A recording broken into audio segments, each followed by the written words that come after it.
After 5 years, Facebook update important rule for Messenger user. New user must need to know. Hello everyone, here I am sharing latest update which Facebook company changed after 5 years. If you use same rule for Messenger that not work now, new user must need to know about. From 2015 June to until now, users were able to access Messenger app using their phone number instead of a Facebook account.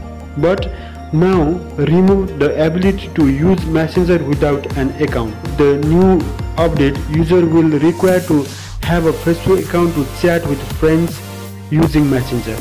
If you are new to Messenger, you will notice that you need a Facebook account to chat with friends and close connections.